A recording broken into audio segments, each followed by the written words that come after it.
FSMQ Advanced Level, June 2018. The questions here will be answered into the printed answer book. Here is the formula sheet provided, the cosine rule, and the binomial expansion, and the combination formula.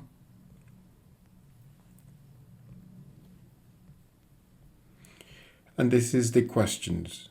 These are the questions. And these questions will be answered in the printed answer book. Let's now go to question 1.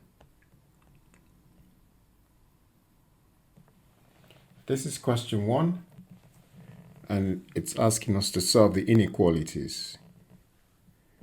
The best thing is to write down the inequality question and then expand the bracket.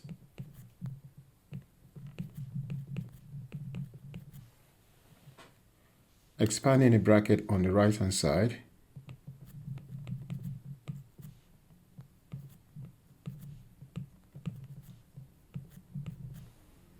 And then collecting the like terms on the left hand side and the right hand side.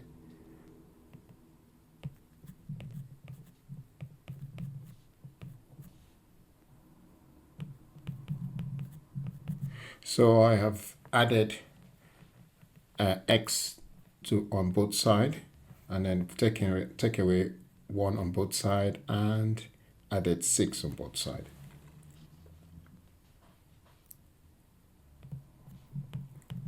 Get 4x on the right, and I've got 7 on the left.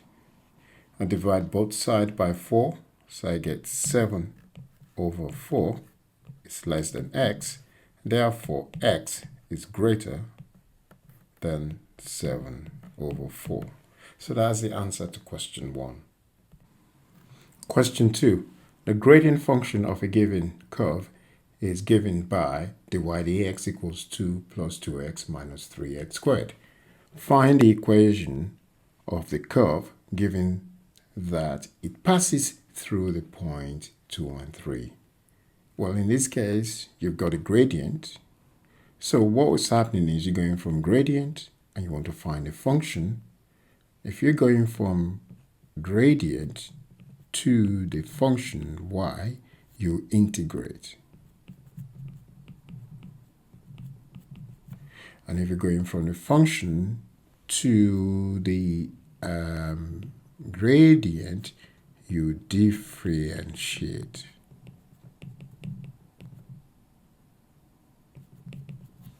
So that's what's happening. So obviously, we have to integrate because we're going from the gradient to the function y. So that's what we do. In this case, we got the y, the x, equals 2 plus 2x minus 3x squared. Now, when you're differentiating, it's when you're integrating, you have a function y equals x to the power of n. The integral of y, the x will become, when you're integrating, it will become x, because y is a function of x, n plus 1 over n plus 1. So that's what we need to do here. I need to rewrite these functions clearly. That will become 2x to the power of 0. If it's a constant, it's x, or the variable to the power of 0. In this case, x to the power of 0, plus 2x to the power of 1 minus 3x squared. So that's what that is. X to the power of 0 is 1. And that makes sense. That makes sense. Okay, now what we need to do is integrate. So to do that, we rewrite the equations. Multiply both sides by dx. So the y equals 2x to the power of 0 plus 2x to the power of 1 minus 3x squared dx. So I've multiplied both sides by dx. Now I need to integral both sides. So I've got integral sine the y equals integral of 2x naught to the power naught plus 2x to the power of 1 minus 3x squared dx. Now, if there's nothing in front of the y in this case, that means there's 1 here. And 1, we know what 1 is. 1 in this case, because we're dealing with the y, so that would be y to the power of 0. So I can put y to the power of 0 there. So integral of y to the power of 0 dy equals integral of 2x to the power of 0 plus 2x to the power of 1 minus 3x squared dx. So now that implies that if I integrate y to the power of 0, so I get y to the power of 0 plus 1 using the formula over 0 plus 1, that will be equal to 2x 0 plus 1 over 0 plus 1 plus 2x 1 plus 1 over 1 plus 1 minus 3x squared plus 1 over 2 plus 1. So finally, that will be y, because y to the power 0 plus to the power 0 plus 1 is 1 over 1 equals 2x plus 2x squared over 2. So that actually has got plus c there. Minus 3x cube over 3 plus c. You always add a constant to integration, because when you differentiate a constant, you get 0. And that will give us, that implies that y equals 2x plus, well, the 2 cancels here, so that will give us x squared minus the 3 cancels each other, x cubed plus c. Now, we know that the point where it passes through is 2 and 3, and that points are x equals 2, y equals 3. You always write x first because s is alphabetically before y. And so in this case, we now put these values in. We need to find the value of c. So to find the value of c, I've got 3 equals 2 into bracket 2 plus 2, let's just write that clearly, 2 squared, because x is 2, minus 2 cubed. So I've substitute x for 2 in this case and y for 3 plus c. And 3 equals, well, that's 4 plus 4, that's 8. 2 to the power 3 is 8, so that's minus 8 plus c.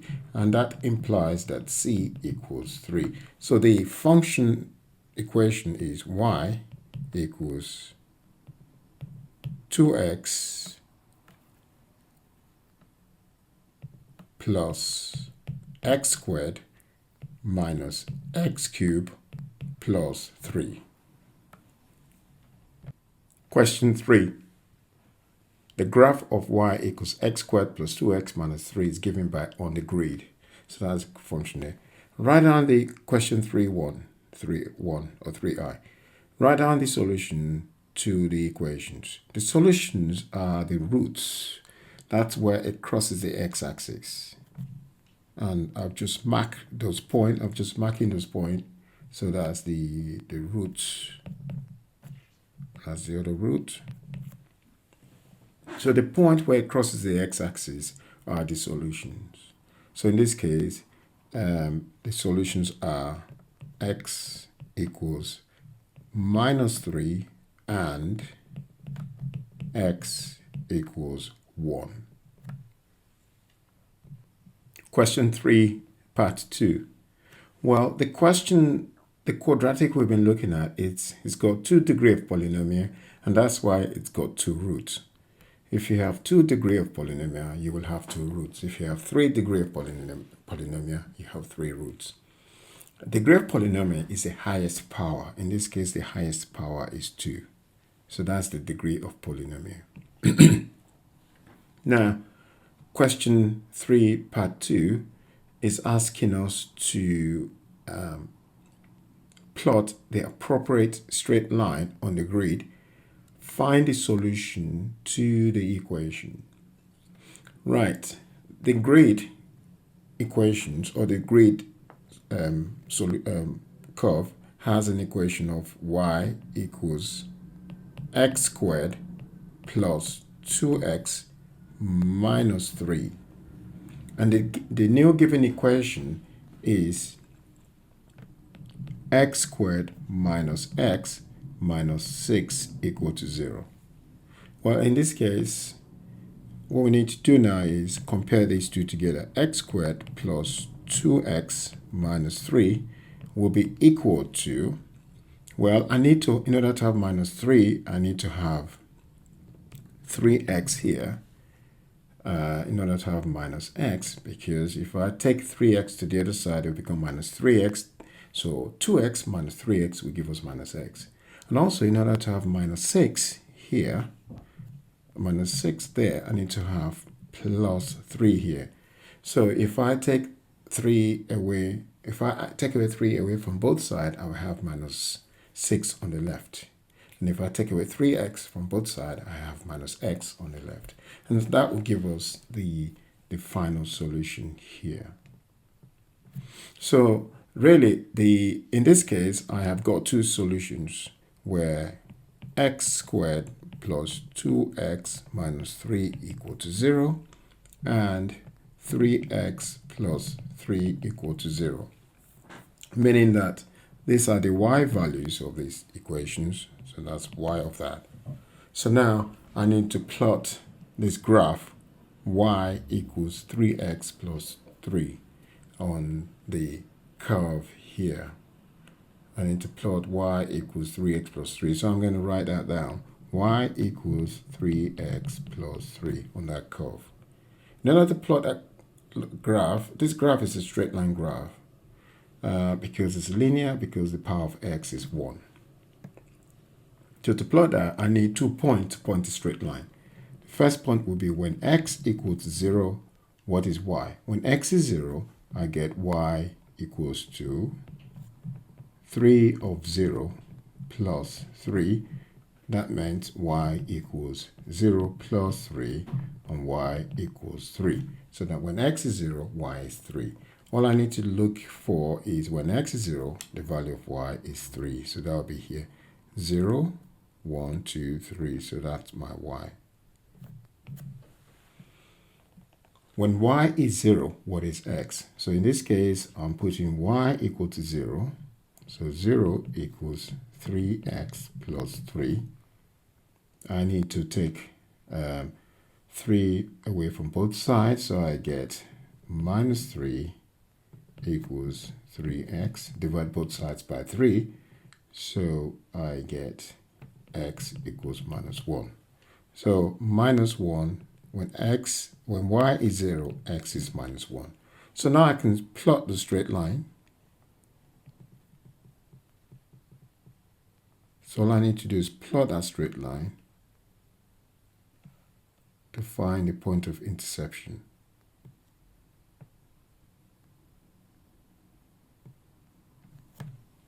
So that's a plot. So this straight line is y equals 3x plus 3. And the curve itself is y equals x squared plus 2x minus 3.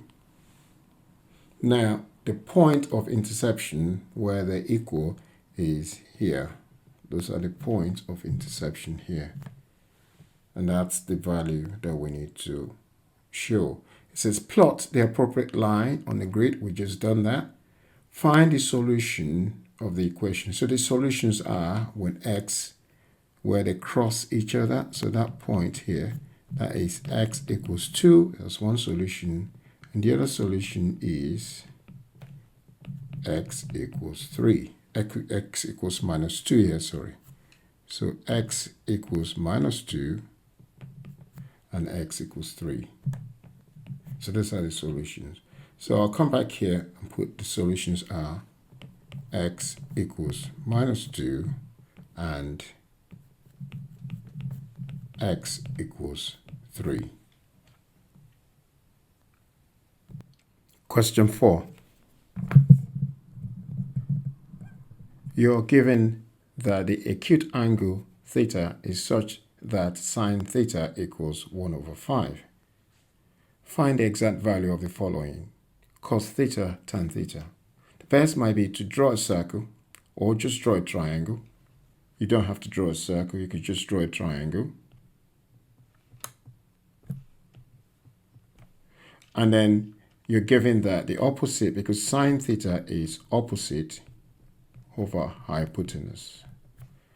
This is a right angle triangle. The opposite, if that was theta, the opposite is 1 and the hypotenuse is 5. So now I could find the adjacent, and then that could help me to find the tangent and the cosine. In order to do this, I need to use Pythagoras' theorem. But there's another way of doing this, which is interesting, is to use trigonometry identities, where sine squared theta plus cos squared theta equals 1. Just to remind you, a gentle reminder that sine squared theta is also written as sine theta all squared. Likewise, cos squared theta can be written as cos theta all squared. So it's all the same thing in terms of the presentation. But I know what sine theta is, so I could rewrite the equation and then make cos squared theta the subject. So that meant I need to take away sine squared theta from both sides of the equation. So I could write cos squared theta equals 1 minus sine squared theta. Don't forget, this is cos theta squared equals 1 minus sine theta squared. So all I need to do now is square both sides, square root both sides in order to find cos theta. Cos theta equals square root of 1 minus sine theta squared. Now, once I've done this, I need to replace sine theta with 1 over 5. Cos theta equals 1 minus 1 over 5 squared. And that will become 1 over 1 minus 1 over 25. 1 over 5 squared is 1 over 25. And then I need to make both denominators the same. So I need to multiply the left with 25 at the bottom and add the 12 by 25. So I get square root 25 over 25 minus 1 over 25. Then I have, so I need to add the top because the denominators are the same. So 25 minus 1 is 24 over 25, which gives me square root of 24 over 5. So that's what cos theta is. But what is square root of 24? Square root of 24 is, well, I'll just write it here. Root 24 equals root 4 times 6, which gives root 4 times root 6. And that becomes 2 root 6. So that's what 24 root is. square root. Then that will become 2 root 6 over 5. So that's cos theta. Cos theta is 2 root 6 over 5. Now I need to find tan theta. So if I come back here and I put 2 root 6, or put it here, 2 root 6, I can use that to find a tangent, because tangent is opposite. So if we write SOHCAHTOA, so because this is right angle, only apply to right angle triangle, tangent theta equals opposite over adjacent. And the adjacent, we just worked it out, is 2 root 6, because cos theta is adjacent over hypotenuse. So I'm using SOHCAHTOA, the formula SOHCAHTOA, SOHCAHTOA, only apply to right angle triangles. So the adjacent here is, the opposite is 1, and the adjacent is 2 root 6. And therefore, I need to get rid of the root at the denominator, hence we rationalize the denominator. So to rationalize the denominator, we need to do this. 1 over 2 root 6. I need to times both the numerator by root 6 and the denominator by root 6. And that should give us root of 6 over 2 times root 6 times root 6. It's basically applying the formula root A times root A equals A. So root 6 times root 6 is 6. So 2 times 6 will be 12. So that will become root 6 over 12. So that's tangent of theta, tan theta, root 6 over 12. Question 5. Question 5 is asking us to find the area of the shaded region enclosed by the curve and the x-axis. Finding the area under a curve is integration. So integration, I better write it here, integration equals area under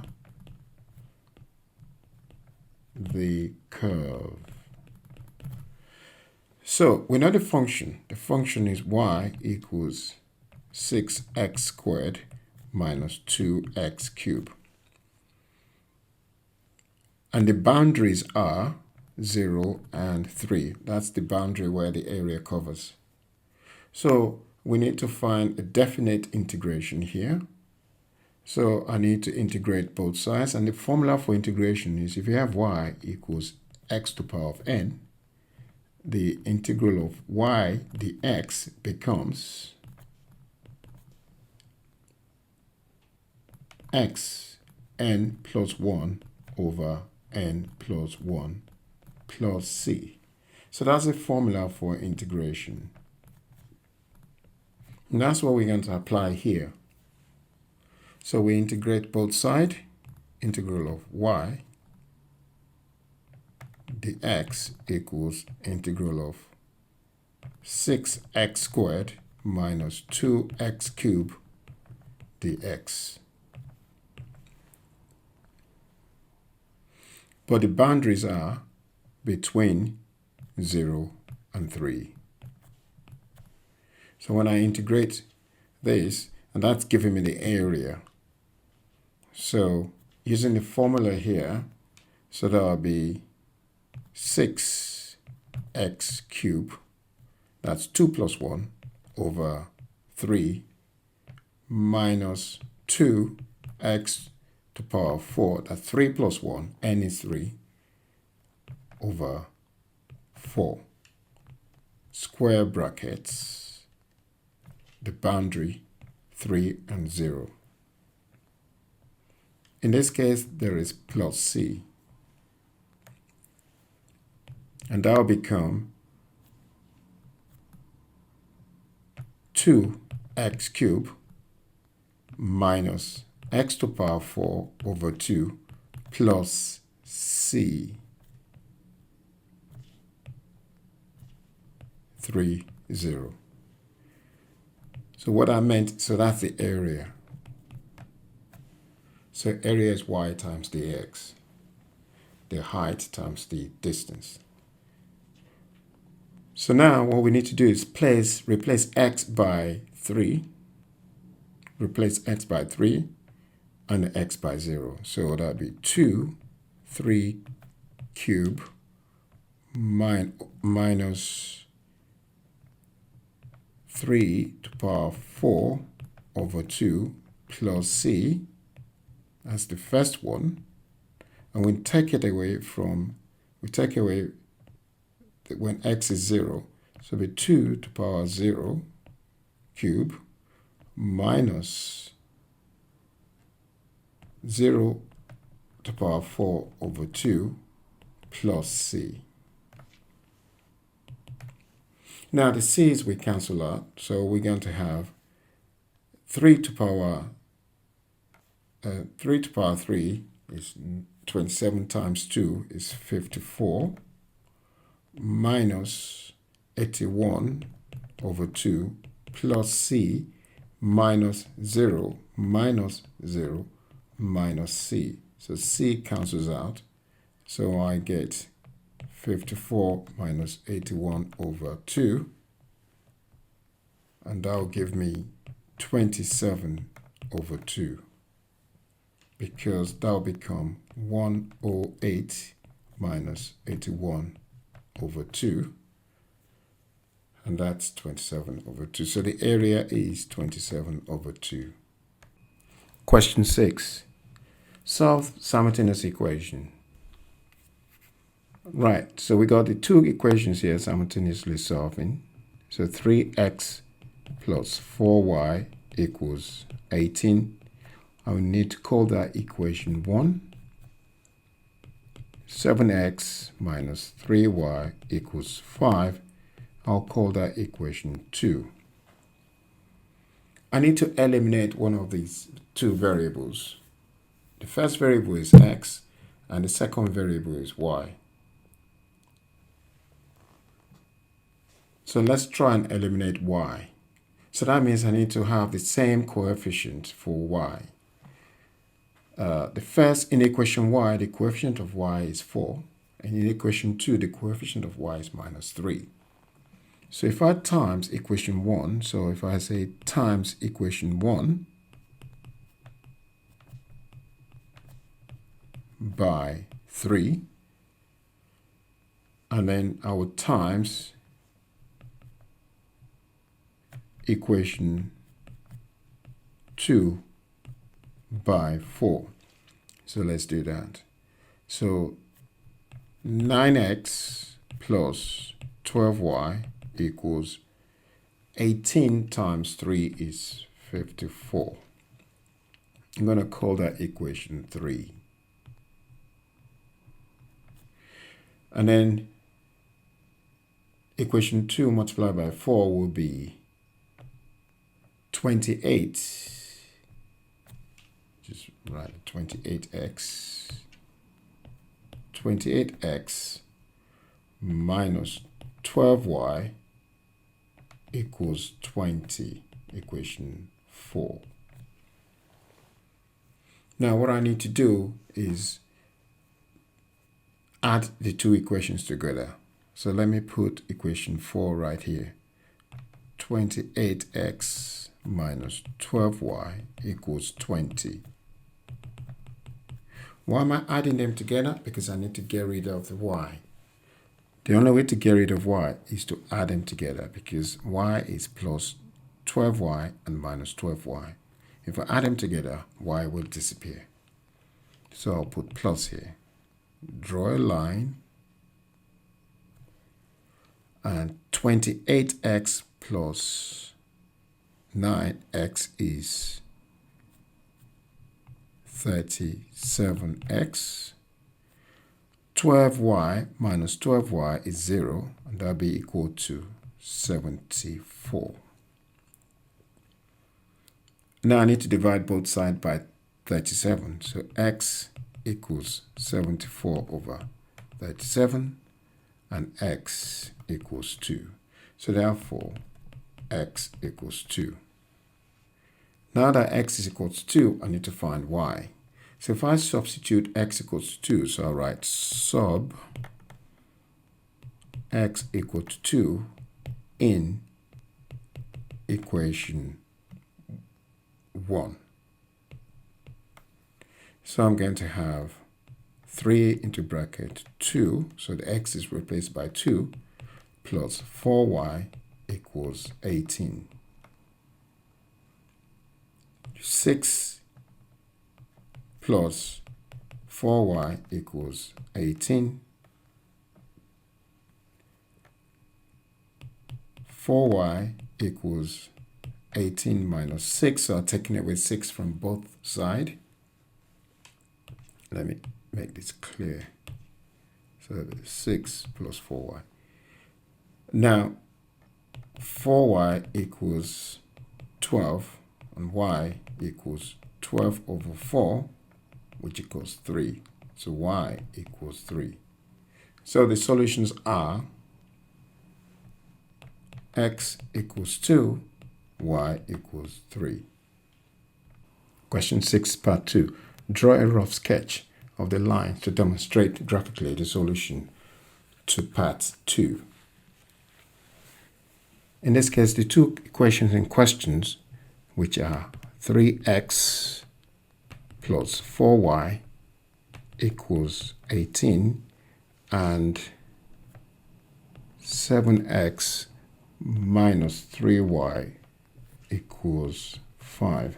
I need to rewrite this equation and making them y the subject and make it look like y equals mx plus c, or y equals c plus mx. Very similar.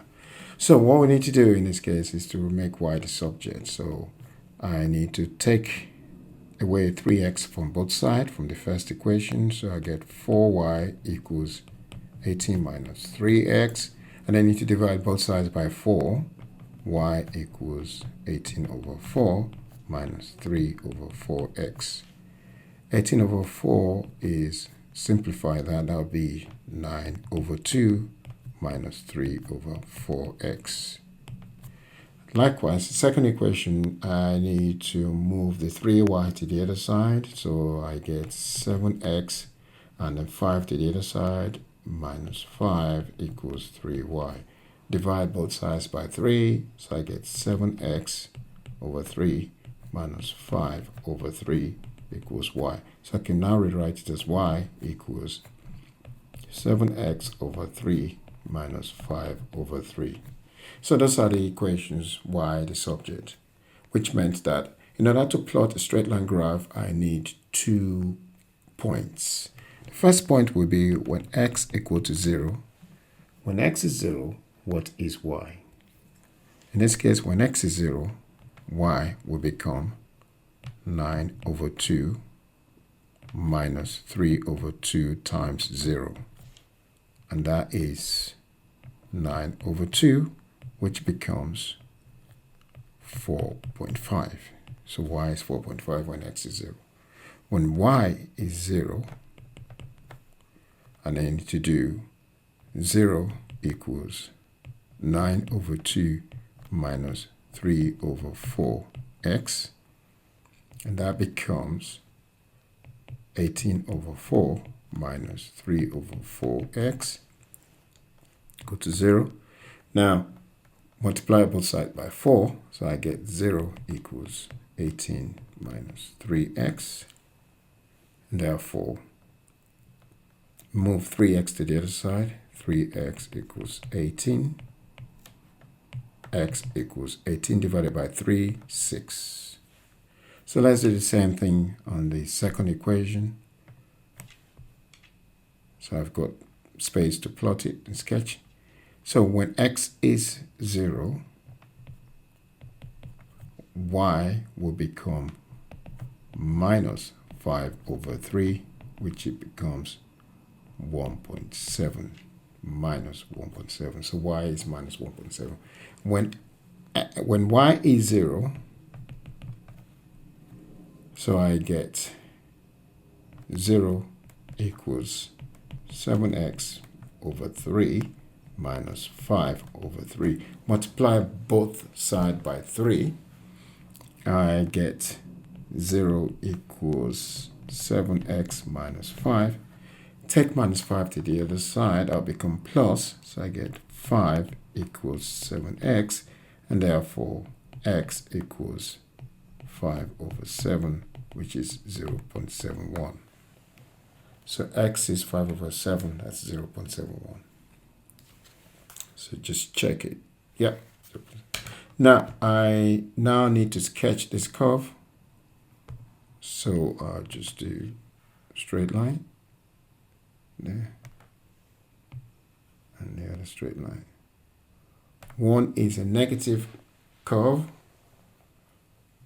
and the points that I worked for was x is 0, y is 4.5, positive 0, 4.5, somewhere there, and y is, the second point is y is 0, x is 6. So plus 6. So y is 0, x is 6. 6, 4.5. So if we draw a straight line through these two,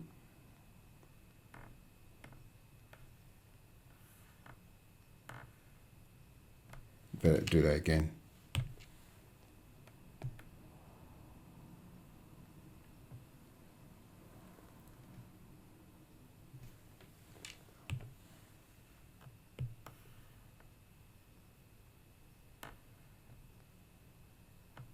Right, so then let's assume that's a straight line. So those are the points there. So that's straight line, the first equation.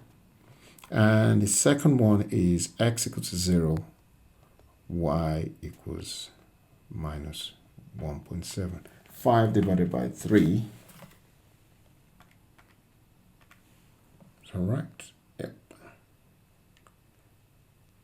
is 1.7. So that's minus 1.7. So x is 0, y is minus 1.7. Let's assume it's there. And when y is 0, x is 0.7. So that's 0.7 there, positive. So let's assume that's the equation. And that's your 0.7 there.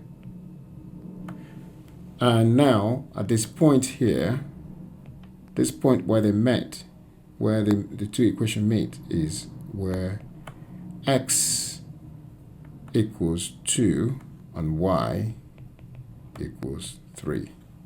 From the solution we solved earlier, x equals 2, y equals 3. And that's where they both meet. And that's the solutions. Label your graphs, x minus x, y minus y. So you can see that solutions correspond or correlate to these two solutions here. Question 7. Find the coordinate of the point where the line y equals 7x minus 9 cuts the curve y equals x squared plus 2x minus 5.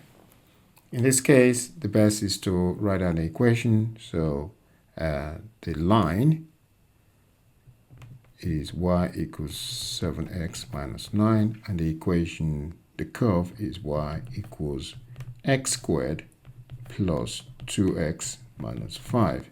So what I need to do is find a point where the two cuts. Okay, so that means we set them equal because y equals that, so they're both equal in that case. So I'm going to have x squared plus 2x minus 5 will be equal to 7x minus 9 because they're both y. So they're equal to each other. In this case, collect like terms. So in fact, I'm bringing all terms to the left. So I'm going to have x squared plus 2x minus 7x minus 5 plus 9 equal to 0. So I've taken away 7x from both sides and add 9 to both sides. And there I get x squared minus 5x plus 4 equal to 0. Now I need to solve these. I think I can solve this by factorization. In order to do that, by comparing that equation to ax squared plus bx plus c equal to 0, where my a equals 1, my b equals minus 5, and my c equals 4. So if I find AC, that meant 1 times 4, and that's 4. Two numbers I can multiply together to get 4. When I add them together, I get minus 5. So that's 4 minus 4 and 1 minus 1. Minus 4 plus minus 1 is minus 5.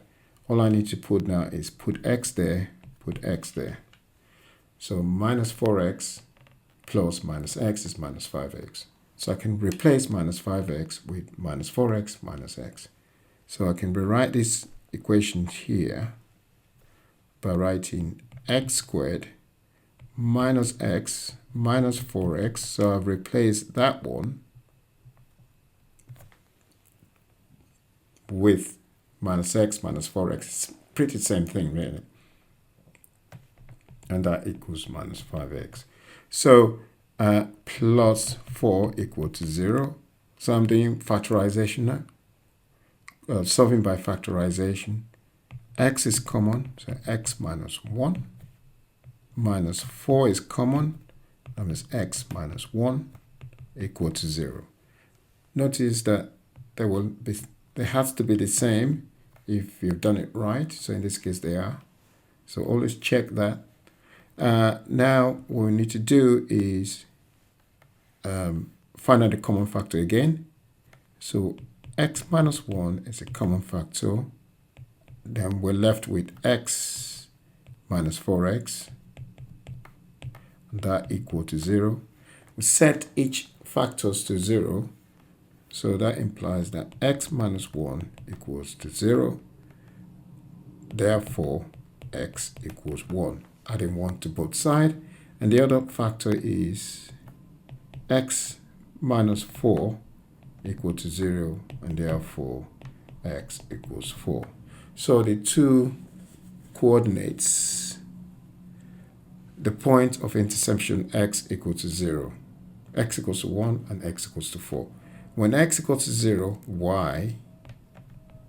when x equals to 1, y equals 7, 1 minus 9. So I'm using the first equation, the straight line equation here.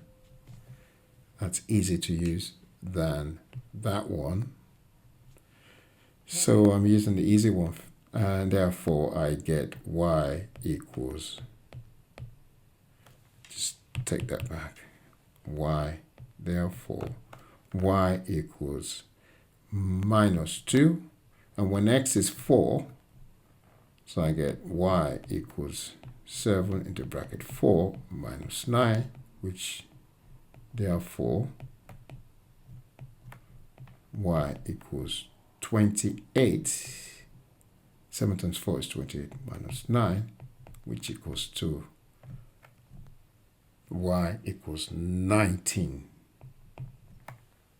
So the solutions are x equals 1, y equals minus 2.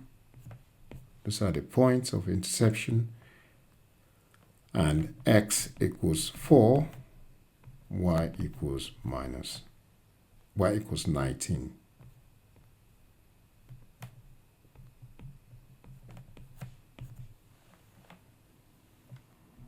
Determine whether the line is a normal to the curve at either of the point of intersection.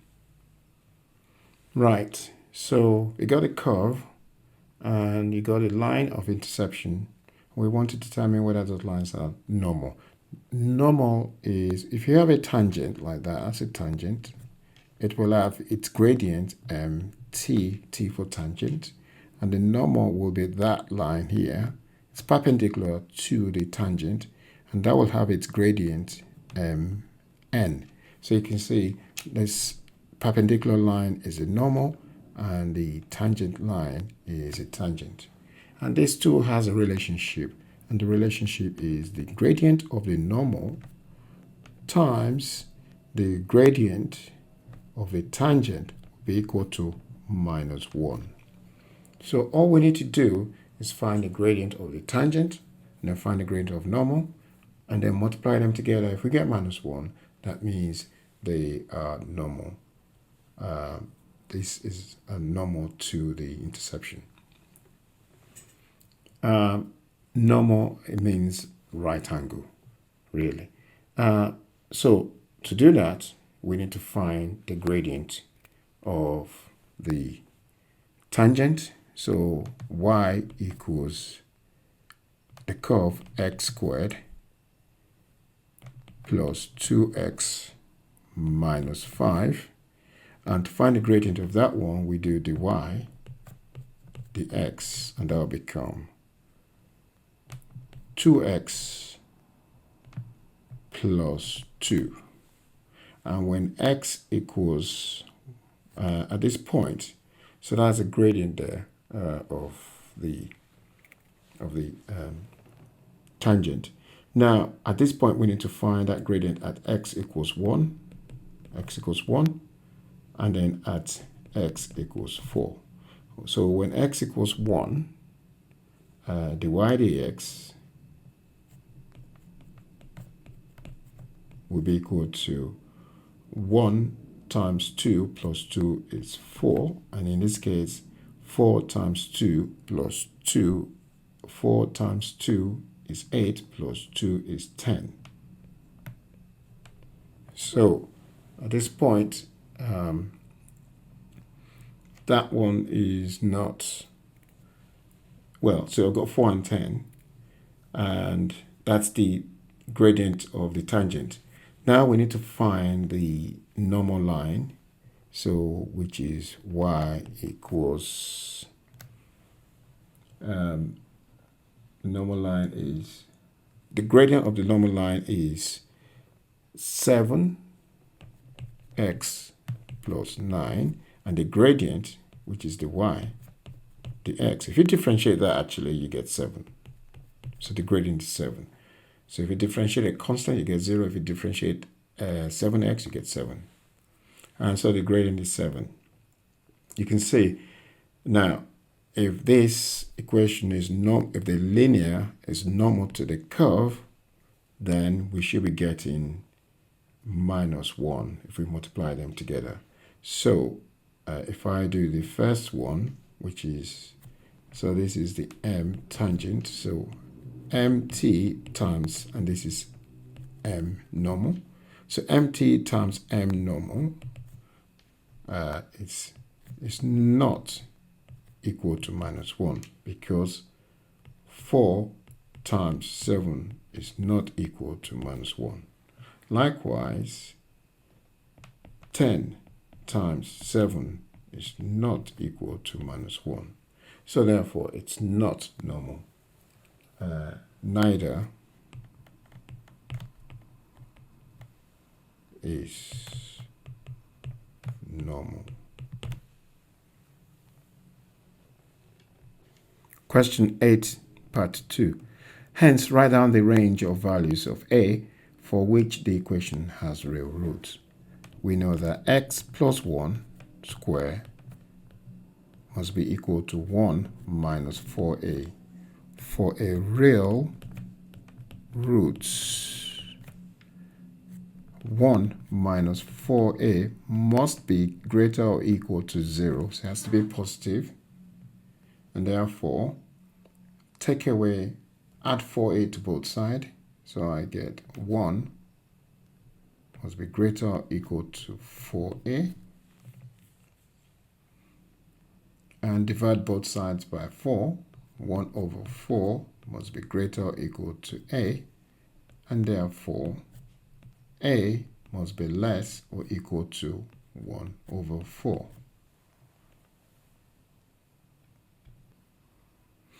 Using your answer to part 1, solve the equation when a equals minus 1.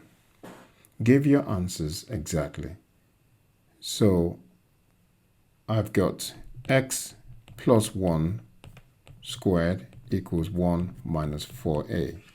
But a equals minus 1. So x plus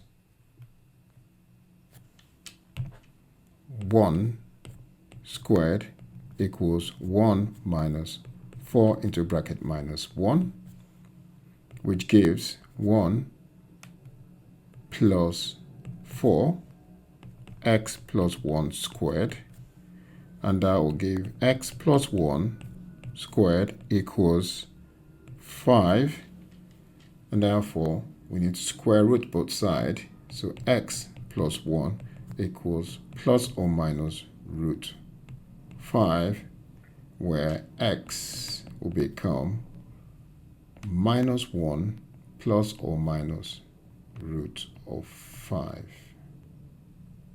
So that's the answer. Proportion of people who are left-handed is 20%. For a group of 10 students chosen at random, use binomial distribution to find the probability that no student is left-handed. So left-handed is equal to 0.2, and not left-handed is equal to 0.8. That is 1 minus 0.2. So using the binomial distribution for 10 trials of not left-handed students, x is student left-handed. So we write px equal to 0 for the binomial distribution of n of r, a, n minus r, b of r. So this becomes 10 of 0, where we have 0.8, 10 minus 0, 0.2 of 0. That becomes, 10 of 0, 0.8 of 10, 0.2 of 0. So 10 of 0 is 1, because that's 10 factorial over 10 minus 0 factorial and 0 factorial. And you got 0.8 to the power of 10 and 0.2 to the power of 0. Anything to the power of 0 is 1. So the answer would be 1. 10 factorial over 10 factorial is 1. So 1 times 0.8 to the power of 10 times 1, which is,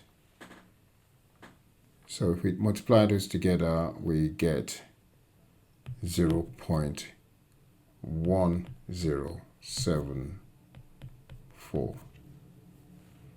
So that's the no students left-handed.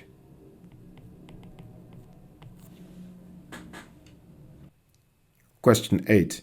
Simplify the equation x plus a over x plus x minus 2 over 4 equal to 0. Leaving your answers in the form of x plus p squared equals q. Now, x plus p squared equals q, it's completing the square form. So we need to simplify and then solve by completing the square. So let's try x plus a over x plus x minus 2 over 4 equal to 0. The common factor is 4x. So I'm going to do 4x plus a over 4x plus x minus 2 over 4x equal to 0 over 4x. So because the denominators are all the same, I'll just cancel out the denominator and then I'll work on the numerator. So 4x plus a plus x minus 2 equal to 0. So all I need to do is expand. So I get 4x plus 4a plus x squared minus 2x equal to 0. So I get x squared plus 2x plus 4a equal to 0. So what that meant is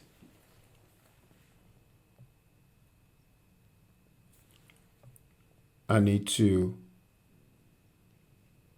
now solve this equation by completing the square. And when I do that, I then need to compare the completing the square format. So that will become x plus 1 squared minus 1 plus 4a. So now I've just done completing the square. If you don't know what I've done there, completing the square is basically if you have x squared, ax squared plus bx plus c equal to 0. Doing completing the square, what you need to do is you do a into bracket x plus b over 2a squared. So that's completing the square formula minus b squared over 4a plus c. So that's the form equal to 0. So that's the formula you could use if you're not sure how to do completing the square. A quick way is to use a formula. And that's the formula there, where your a in this case will be 1. So a equals 1. B equals 2. And C equals 4a. So if you apply those into that formula, you get what I've just got, and that equal to 0. Now, what I need to do now is to take the one on the right to the other side. So I get x plus 1 squared equals 1 minus 4a. So therefore, p equals 1 and q equals 1 minus 4a. Now, binomial distribution, exactly 4 students left-handed. So p x equals 4.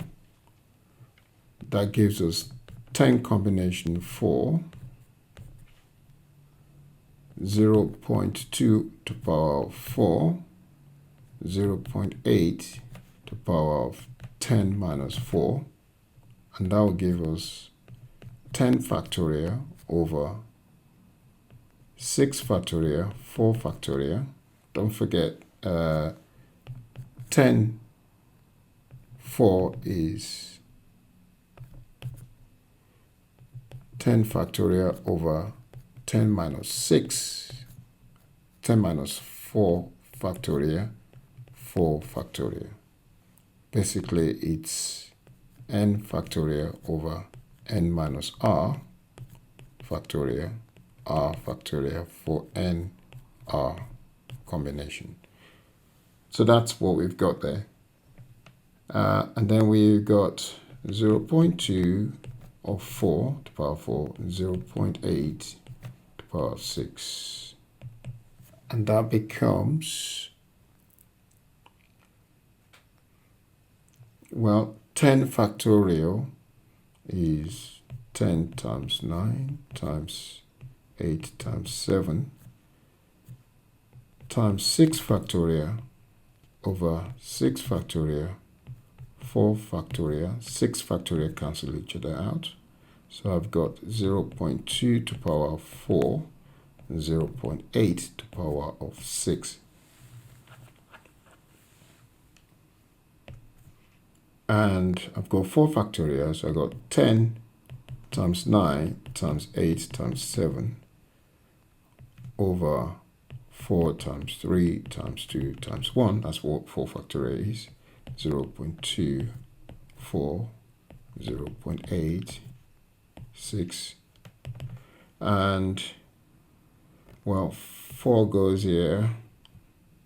4 times 2 is 8. Cancels 8 on the top. 3, 1, 3, 3. So I've got 30 times 7 is 210. So I've got 210, 0.2 to the power 4, 0.6, 0.8 to the power 6. And multiplying all that together, we get 0.088, 0.384. And the answer is will roughly become 0.088. State the conditions necessary for the binomial distribution to be valid. Well, 1, we need to have a fixed number of trials. And number 2, each trial has 2 outcomes. Each trial has 2 outcomes. 3, the trials are independent. So independent trials. Number 4, fixed probability for success. It has to be fixed probability for success.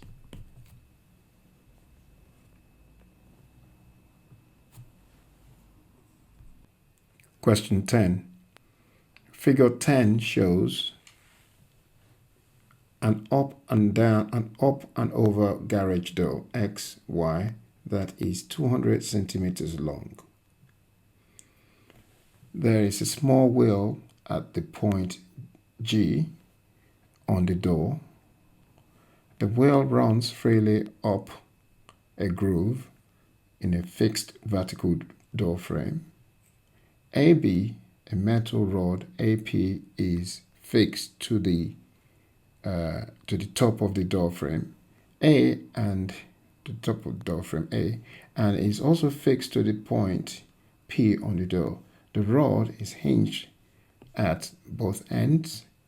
GP equals PX equals AP equals 60 centimeters and YG equals 80 centimeters. When the door is closed, Y is at B and X is at A. When the door is fully open, G is at A and the door is horizontal, 200 centimeters above the ground, horizontal ground. Explain why P is the center of the circle through A, G, and X.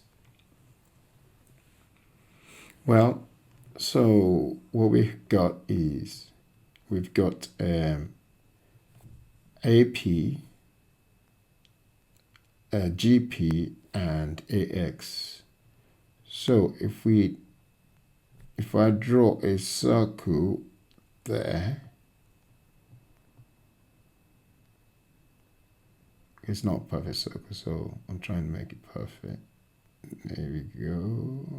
Perfect. Let's assume that's a circle. Right. Draw a circle there. You can see now that GP is a radius. So that's the center. GP is a radius. And AP is also a radius. So it's a radius there. And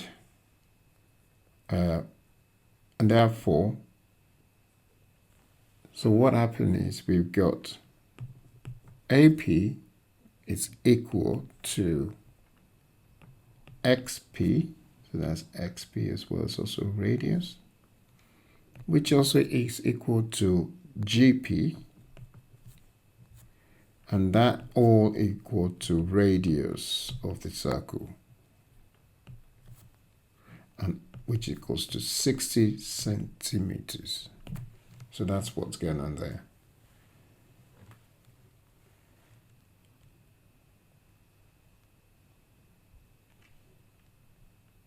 Hence, show that AX is horizontal, whatever the position of the garage door is. In this case, we've got the perfect circle. I'll just draw that again. And in the perfect circle, we got a diameter. So let's just draw that down.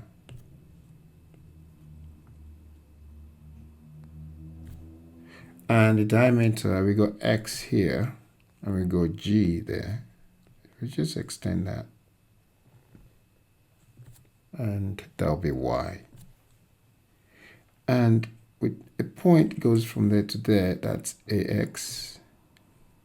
And that's GA. And obviously we could extend GA to form B. So you can see from the diameter to the circumference, that angle here will be 90 degrees, which means that GP and GA and AX must be perpendicular to each other. And so because this is 90 degrees, so therefore AX has to be horizontal. And so what it is angle GAX,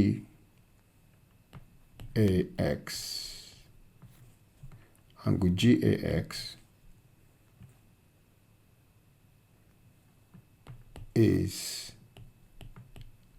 angle in a semi-circle.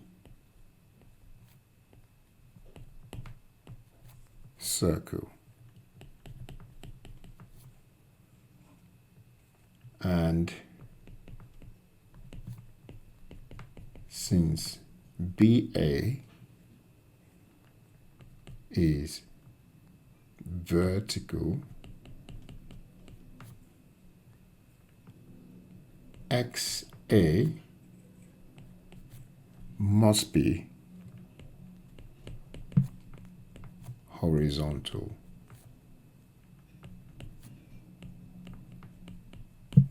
Because the angle between them is 90 degrees.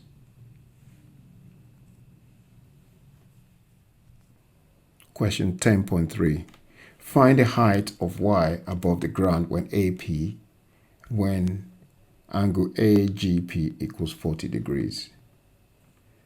So, right, if this angle AGP, this angle is 40 degrees, the vertical opposite angle here will be 40 degrees as well. So, let's do this. We need to find AG first. AG. So we find AG. So let's draw that one out. So we got, let's just draw that. And AX. Okay, so that's A, X, and this is G. And this angle here is 40 degrees. Now, GX is 120 centimeters. If we look in the information given. So GX, so this is 60 and that's 60. So GP and 60 for GP, so that's 120. And now to find, using Pythagoras theorem, this is right angle. So not using SOHCAHTOA, I can now find cos 40 degrees will be equal to adjacent of this 40, which is AG or GA, over the hypotenuse, which is 120.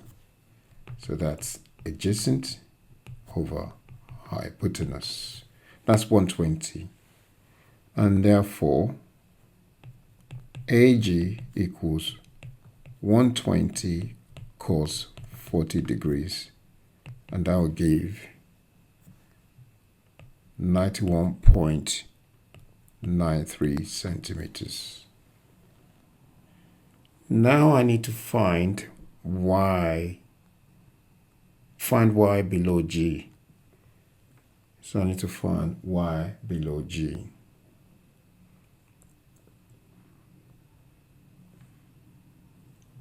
Right. So how do I do that?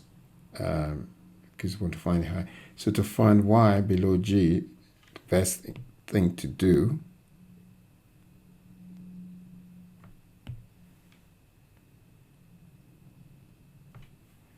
is to write from G, that's your G, that point there, G, we can find that's y, and that's the, let's just draw this clearly, and that's the height to that point there. So this is y, and this is, let's call that P, Q, sorry. Let's call that Q. And this angle here is 40 degrees, vertical opposite angle, so that's 40 degrees. So what I've done is I've labeled that as Q, that point there. So I've just drawn it out. Now, what I need to do now is to find if this length here is 80, because we've been given that from the YG. So this is YG is 80. So we got that in the question. So now what we need to do is to find GP. So GP using cos as well. Cos 40 degrees is adjacent, which is GP, over hypotenuse, which is 80. And therefore,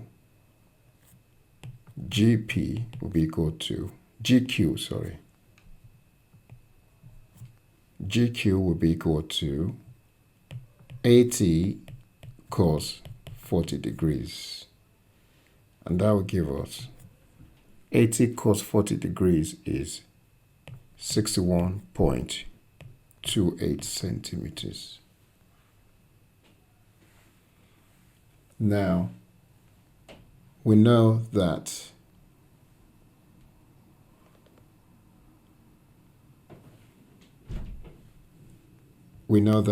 AB equals,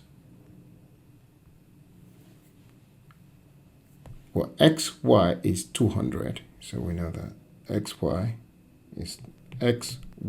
equals 200 centimeters. And also AB equals 200, which is also equal to AB. Now we have found, we know AB is 200, so we need to find BQ. So we need to find his height here and there. So that's BQ. So we know that that's Q. We just found GQ. We now need to find BQ. So that's the height we're looking for. So BQ will be 200 minus AG minus GQ. So that's what BQ will be. And that will become 200 minus 91.93 minus 61.28, and that will give us 46.79 centimeters, which equals 46.8 centimeters. 3 significant figures. So that's the value of y above the ground. So that's BQ. That's y above the ground.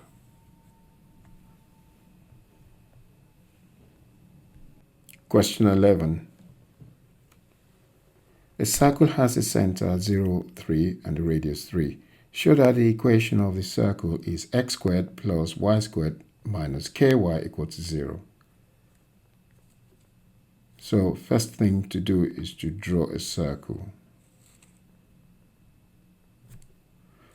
And now we've drawn a circle. The center of the circle, so if we draw the straight line there, and let's say the center of the circle is that one there. Let's just do it properly.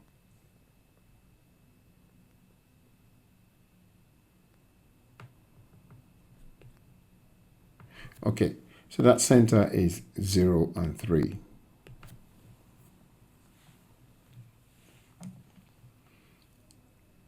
And therefore, to write the equation of the circle is x minus a squared plus y minus b squared equals to r squared, where a equal to 0 and b equals to 3.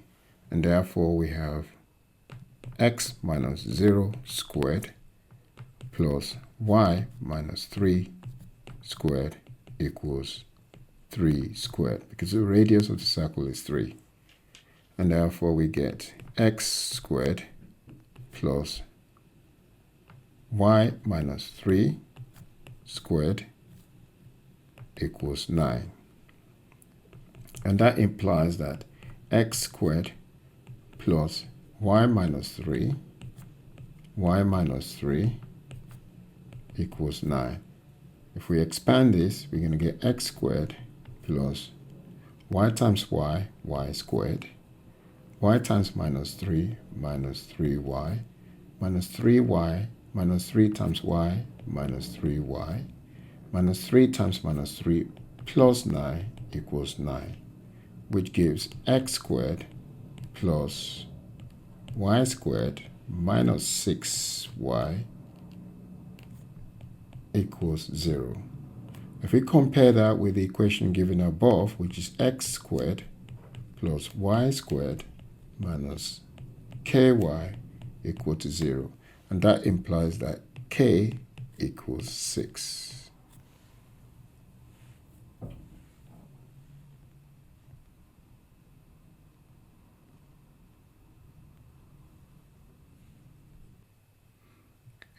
Question 11, part 2.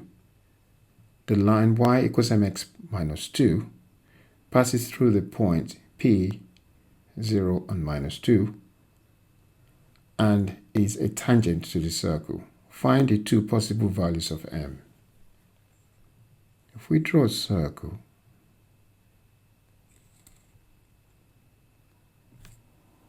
this circle will have a radius of 3. 1, 2, 3, 4, 5, 6.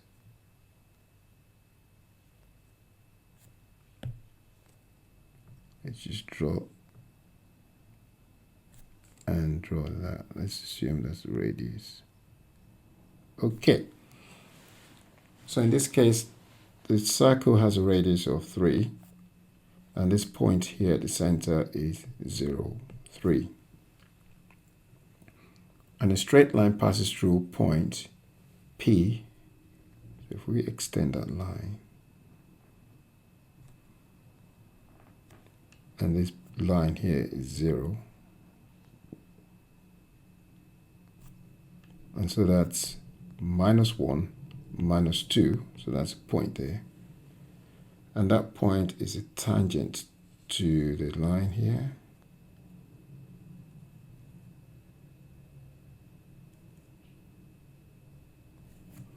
And it's also a tangent to the line there.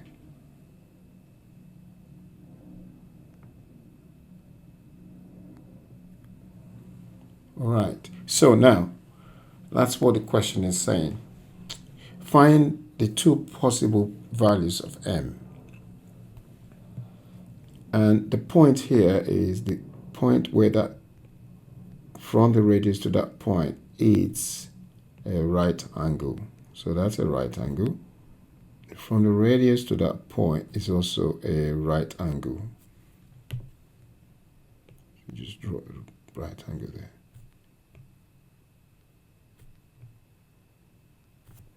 And just draw that properly.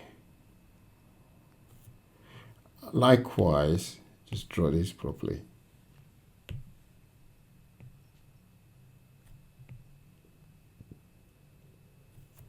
Right, so that's right angle. Now we need to find, this equation here is y equals mx minus 2. Likewise, this one is y equals mx minus 2. So what we need to do is replace y with this equation of a circle. We know the equation of a circle is x squared plus y squared minus 6y equal to 0. We know what y is. Y is mx minus 2. So that will give us x squared minus mx minus 2 squared minus 6 mx minus 2 equal to 0. So in this case, what we need to do now is to expand these mx minus 2 squared. Well, mx minus 2 times mx minus 2 will give us, so let's just write here clearly. So that will become x squared minus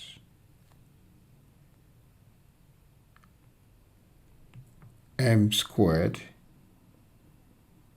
x squared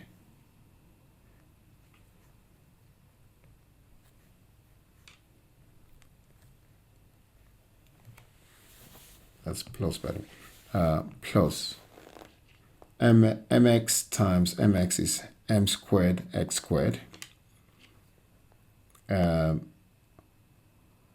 minus 2mx. Minus 2 times mx is minus 2mx And minus 2 times minus 2 is 4 plus 4 minus 6 mx and plus 12 equal to 0. So that's the expansion there. We need to simplify this. So I got x squared plus m squared x squared minus 4mx minus 6mx plus 16 equal to 0. And then I have x squared is a common factor. So I get 1 plus m squared. I get minus 10 mx plus 16 equal to 0.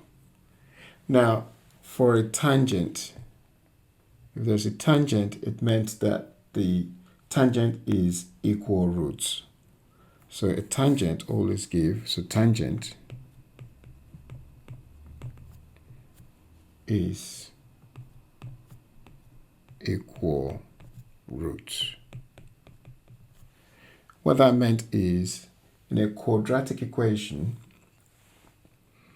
where you have ax squared plus bx plus c has a general equation of x equals to minus b plus or minus square root b squared minus 4ac over 2a.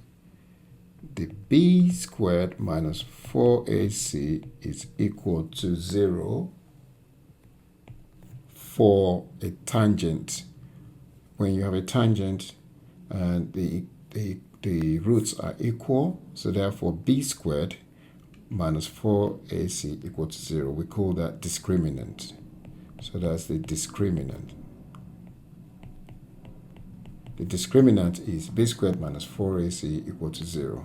And in this case, that's what we are applying, where we have the a is equal to 1 plus m squared, and the b is minus 10m, and c equals 16.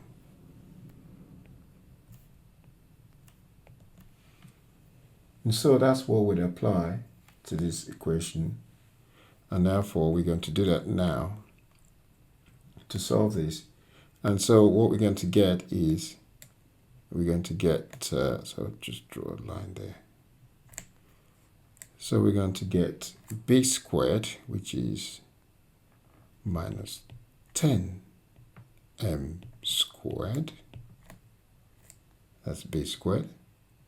Minus 4 into bracket 1 plus m squared, that's a is 1 plus m squared, and c is 16, so that'll be times 16 equal to 0.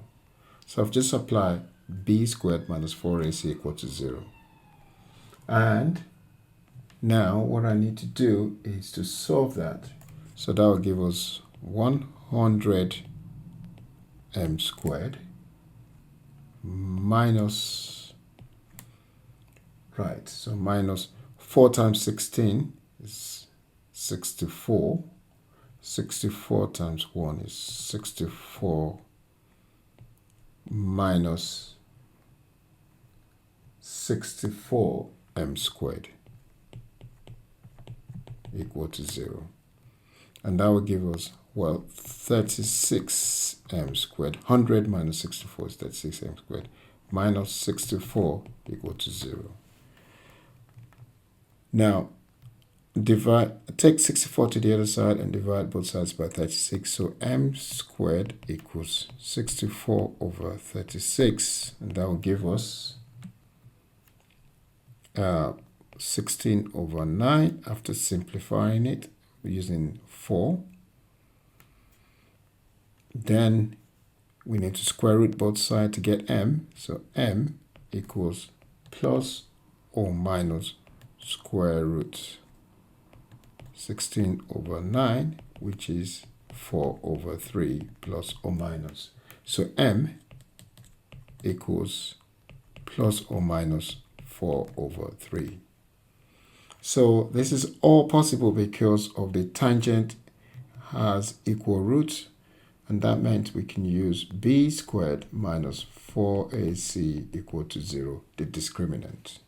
And from then, we can use that equation here that we got, where we know that's our a, and this is our b, and that's our c, from quadratic equation.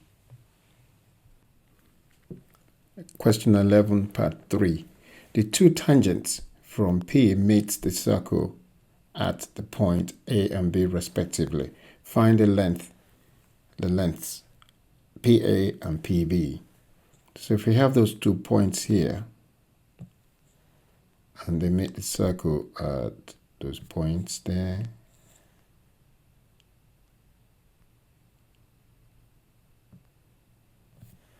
and then the point P is somewhere here, so that's 1, 2, 3, 4, 5. Let's assume the point is here.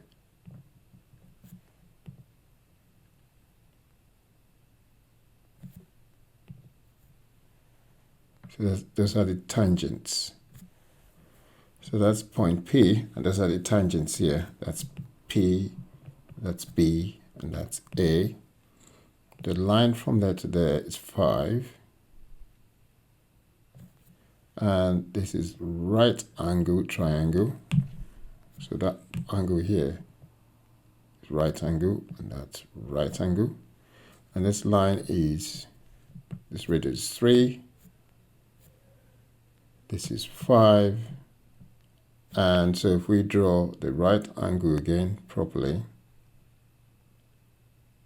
that's the hypotenuse. That's the hypotenuse, and this is the radius. So that's CP, and this is CA.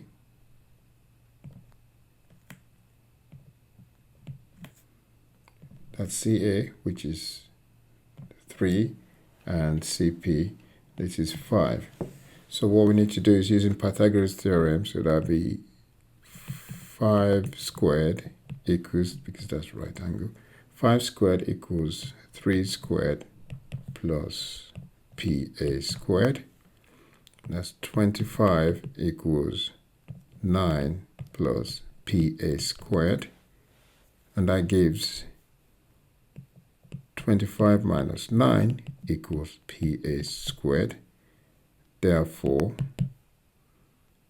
PA squared equals 16, which implies that PA equals 4. And PA equals PB. So that equals 4 as well. Question 12.1.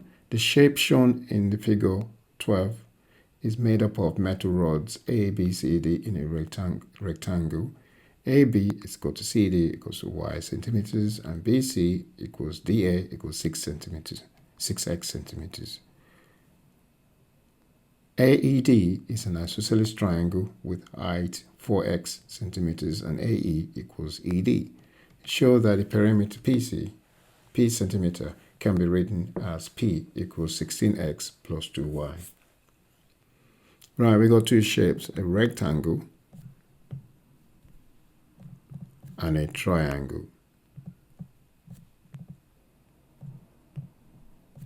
The height of the triangle is 4x, and this is 3x here, 3x. So this will be 5x, and that's 5x. This one is 6x. This is right angle, and this is y. How did I get 5x? Well, using Pythagoras theorem, if this is 3x, and that's 4x, that bit here, the hypotenuse, will be, well, 4x squared plus 3x squared. That will be equal to 16x squared plus 9x squared. That will be 25x squared. And if you square root both sides, you're going to get 5x. So this is 5x. Now, what I need to do now is to add up all the sides. So I've got y here, and I need the 5x. So the perimeter P is 6x plus 2y, that's this y and that y, plus 5x plus 5x. So this is y, that's 5x, and this is 5x.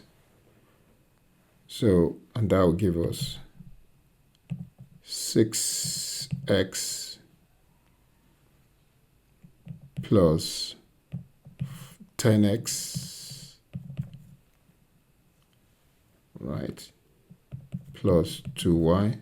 That will be 16x plus 2y. So that's the perimeter. Question 12, part 2. You're given that P equals 96. Show that the area of the shape a centimeter squared can be written as a equals 288x minus 36x squared. Okay, so we got this shape, and now we need to find the area of the shape. So the shape is, let's just write it down here.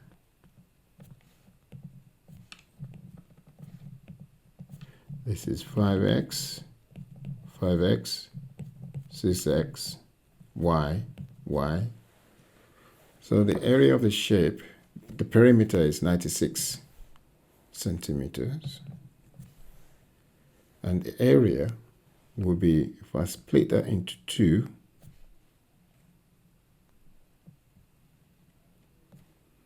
so that area plus the area of the triangle. So the area of the rectangle is, the area of the rectangle is 6x times y. So that will be 6xy. The area of the triangle is equal to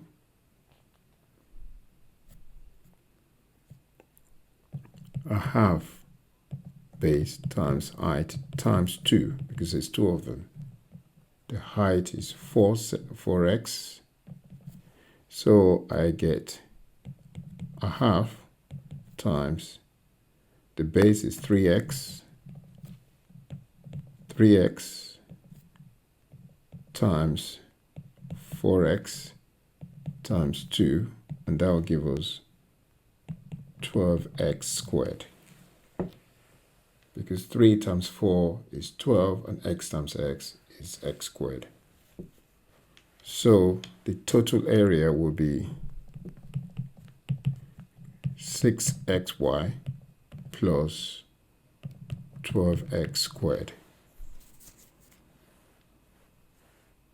But y, the perimeter P, is 96, which equals, from the last question, 16x plus 2y. Perimeter is 16x plus 2y. So if I rewrite that and then make y the subject, so I get y equals 96 minus 16x over 2. That becomes 96, that's 48 minus 8x. So that's what y is. So if I put that back into the equation, area would be 6x times 48 minus 8x plus 12x squared.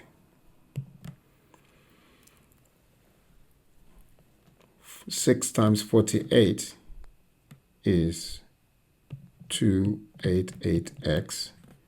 6 times 8 times 6. Let's make sure we get this right. 8 times 6 is 48, of course. And so that would be plus 48x squared. And we've got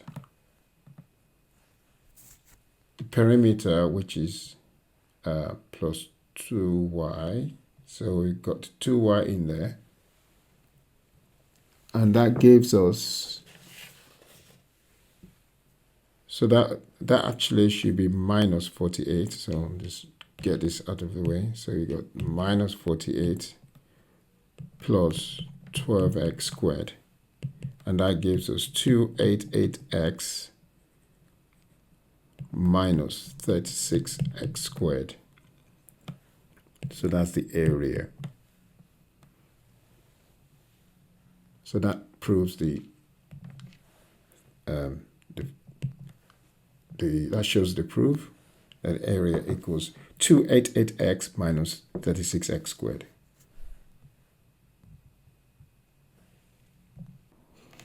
Question 12 part 3. Find the maximum area of the shape as x and y varies and find the value of x and y for this area.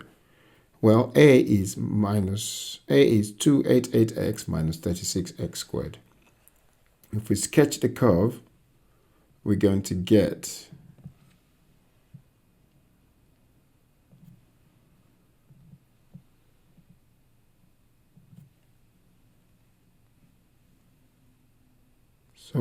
a curve going like that.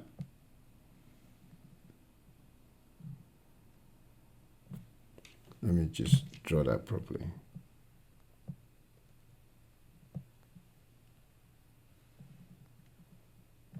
And the maximum value we're looking for will be, if you're plotting A against X.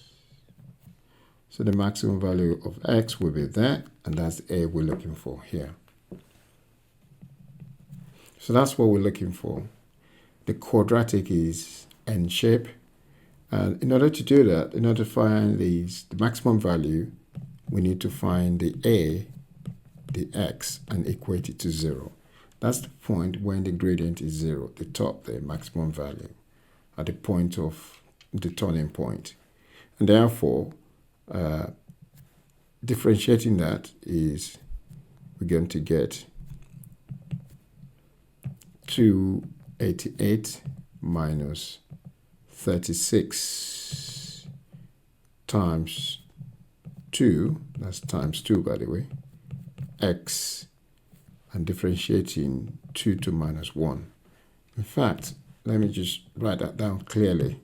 So this function here is actually 2. So if I write A again as 288, just take that back, x to the power of 1 minus 36x squared. Now, differentiation is using the formula. So if A equals x to the power of n, the A, the x will be equal to n, x, n minus 1. So in this case, I'm using that formula.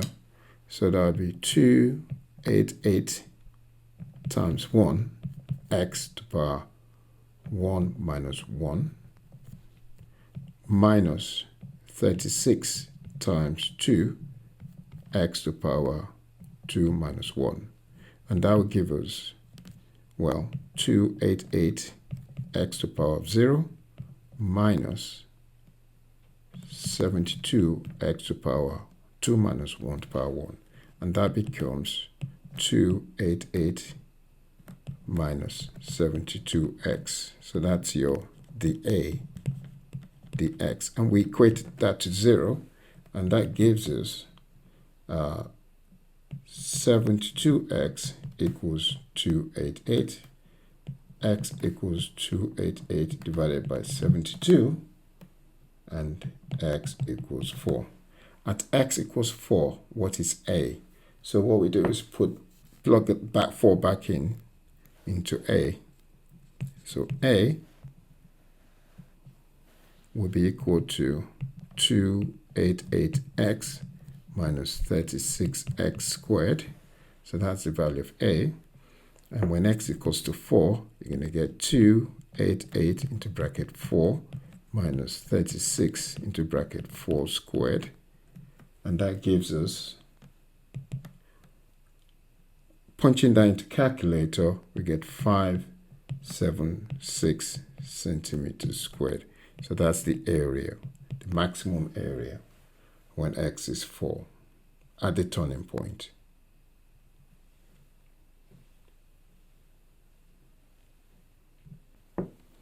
Now we know x is 4. So when x is 4, we need to find y.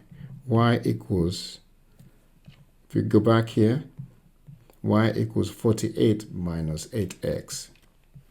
So we need to plug that in. 48 minus 8x. And that gives us 48 minus 8 times 4. And that gives us 48 minus 32, which is 16. So when x equals 4, y is 16.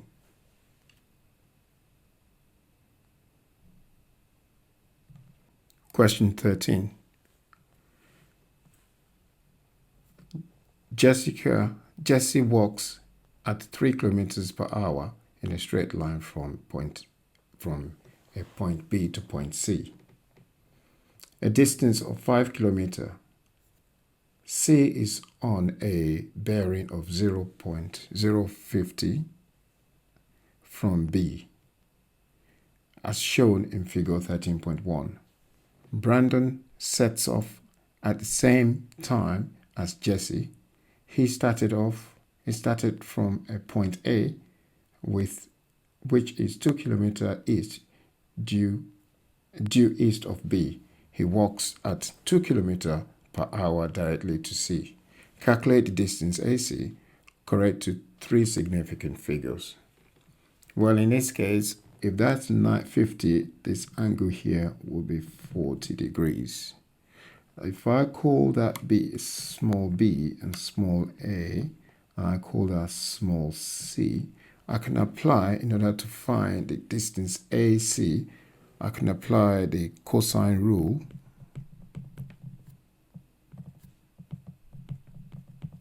Which is b squared equals a squared plus c squared minus 2ac, cos b. And therefore, I need to find b. So b would be square root a squared plus c squared minus 2ac cos b, which equals square root. A is 5, so that's 25. A squared, 5 squared is 25, plus C is 2. 2 squared is 4, minus 2 times 5 times 2, which is 2 times 5 is 10, times 2 is 20, cos 40. So that will become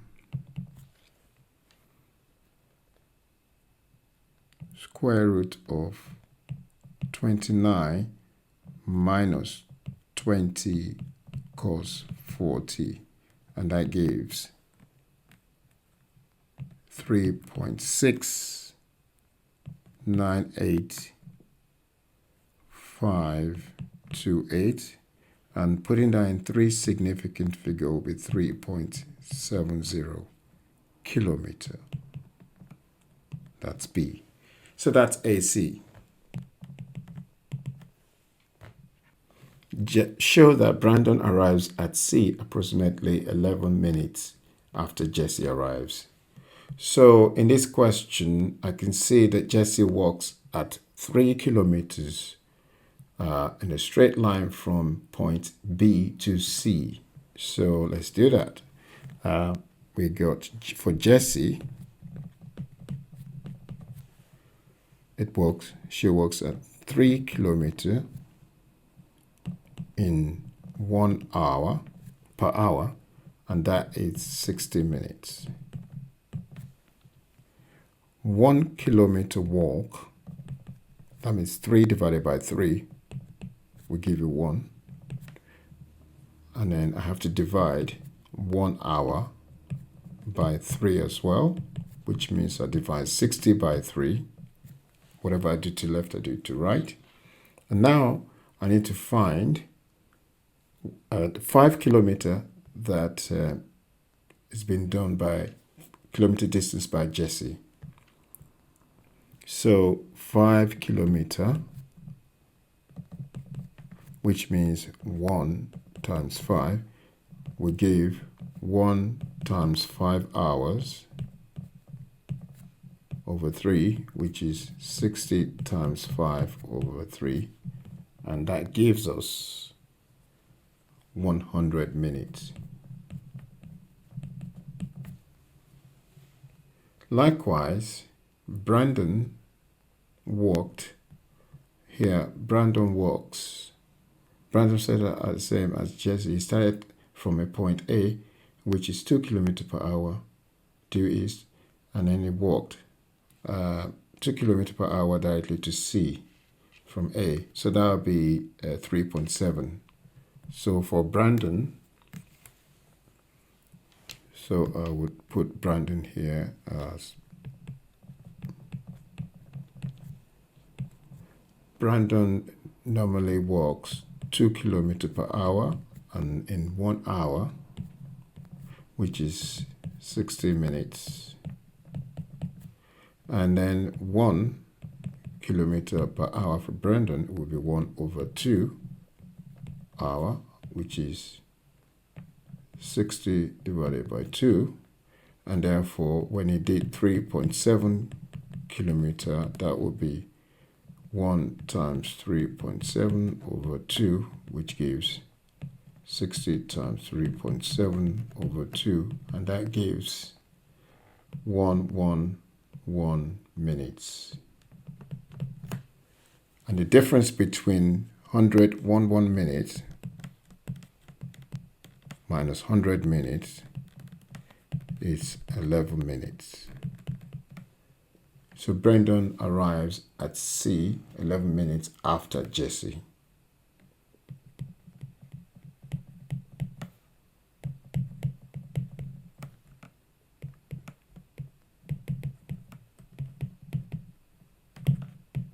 He arrives 11 minutes later.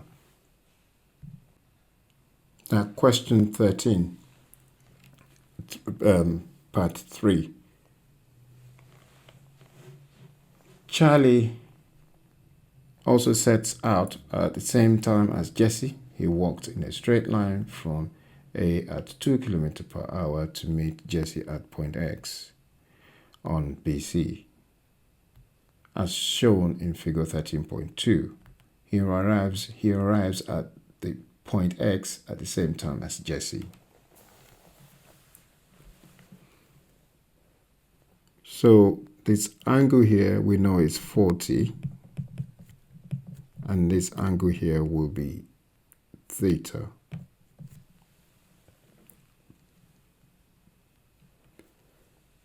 So and this Jesse walks, Charlie does 2 kilometers per hour to the point of X, and this is 3 kilometers per hour. And so what we have is sine theta over 3 will be equal to sine 40 over 2, and therefore sine theta will be equal to 3 over 2 sine 40, and that will give us 0.9642. So sine theta is 0.9642.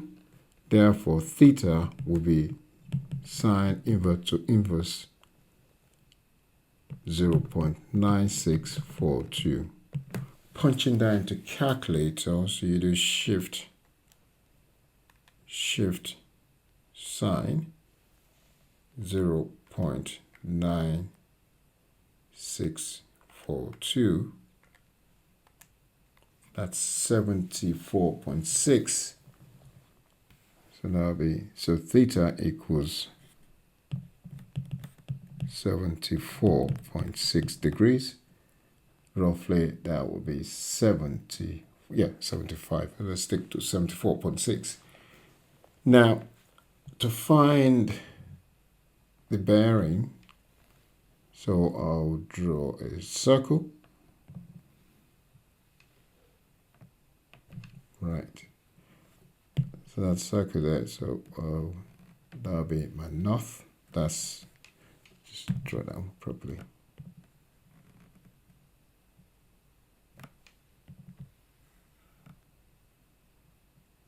Okay, so 74.6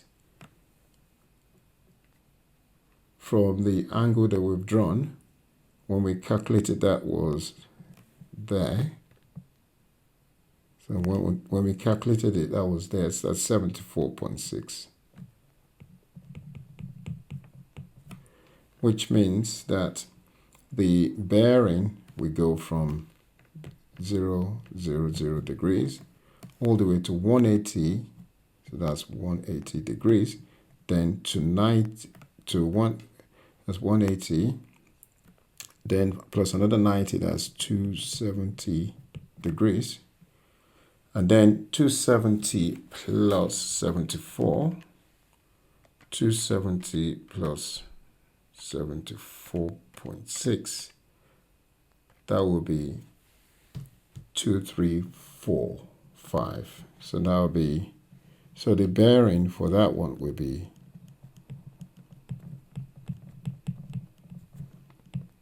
345 degrees.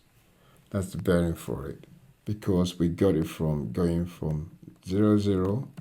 Bearing always go from, and it always go clockwise, and then all the way to there. So I had to add 180 plus 90. So this is 90 degrees. The whole thing here is 180 degrees. So 180 plus 90, and then plus, so the bearing was 180 degrees plus 90 degrees plus 74.6 degrees. And that gives us 344.6 degrees. So roughly 345 degrees. That's the bearing. But the angle left here, whenever you're drawing a bearing, the angle here is 15 degrees. So let me draw another circle to show what I'm saying using quadrant. Right.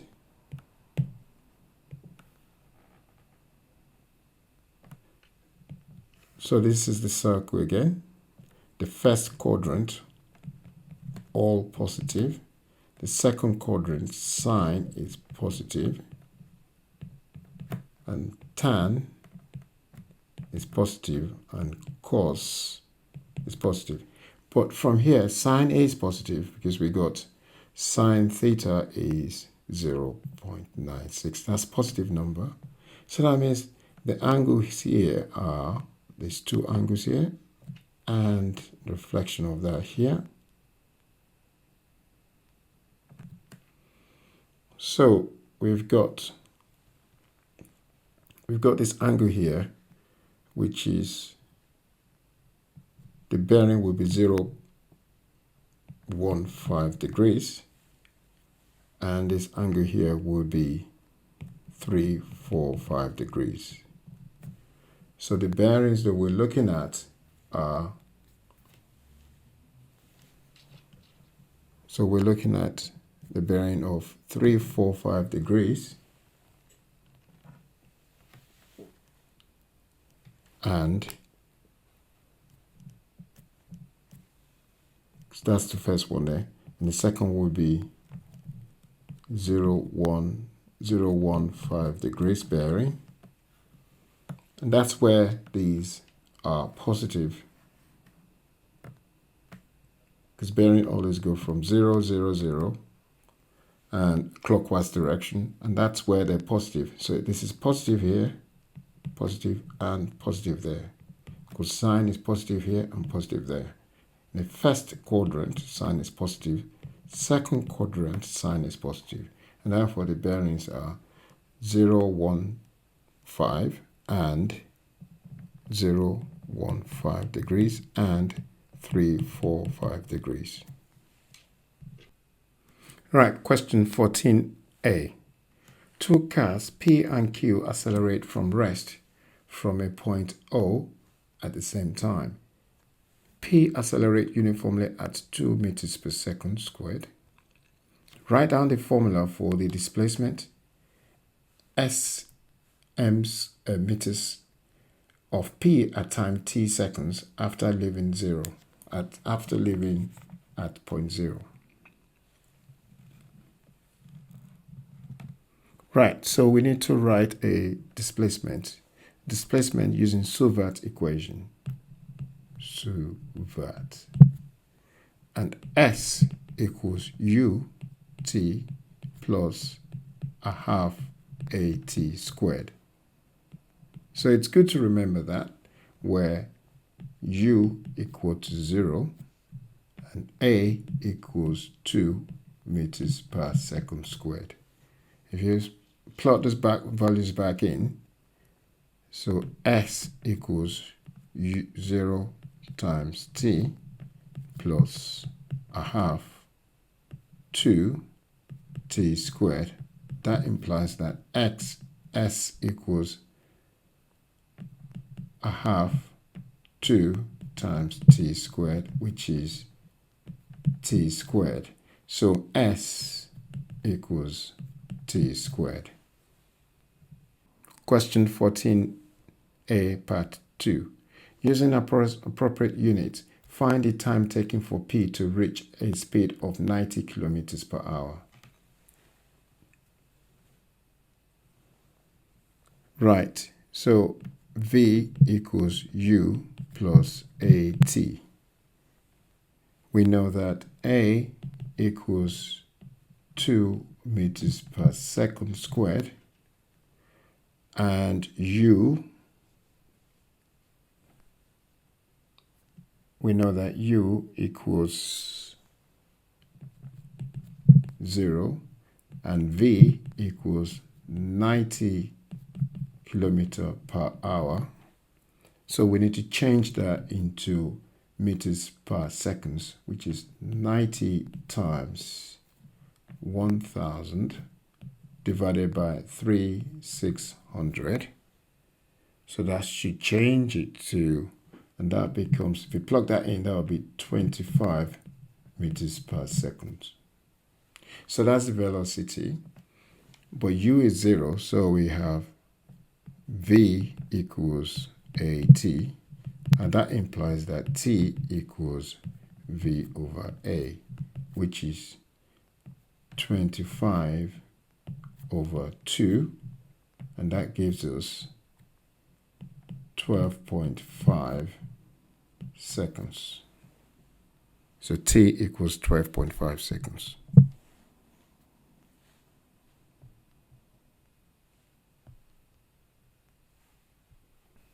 Question 4b1.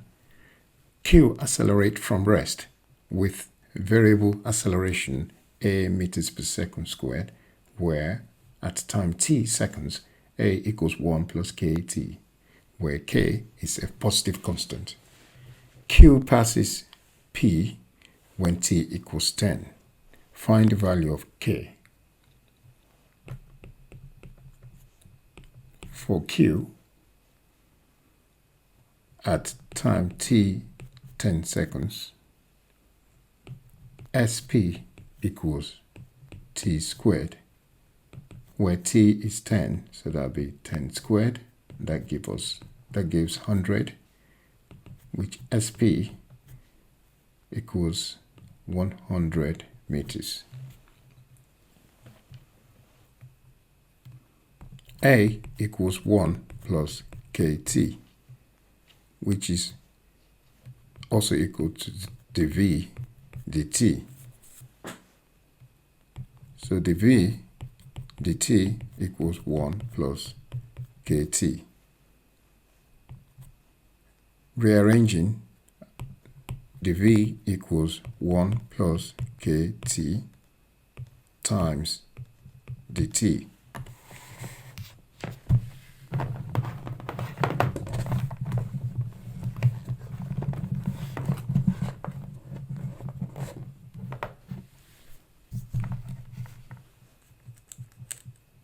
Now, what we need to do is integrate.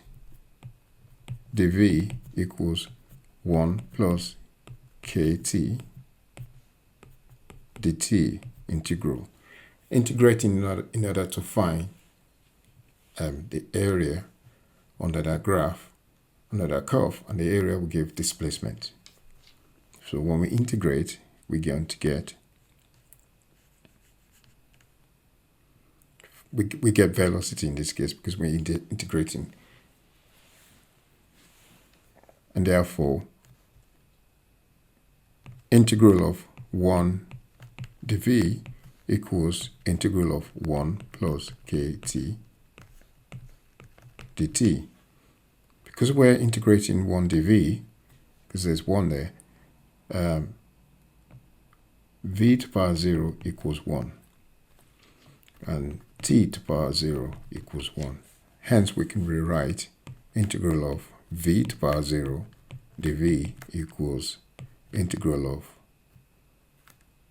t to the power 0 plus k t to the power 1 dt. Now, when we're integrating using the formula y equals x to the power of n, where n, integral of y dx becomes x n plus 1 over n plus 1 plus c. In this case, you're going to get v 0 plus 1 over 0 plus 1 plus c equals t 0 plus 1 over 0 plus 1 plus k t 1 plus 1 over 1 plus 1 plus c. C cancels out. So we get v equals t plus kt squared over 2. So that's the velocity equation.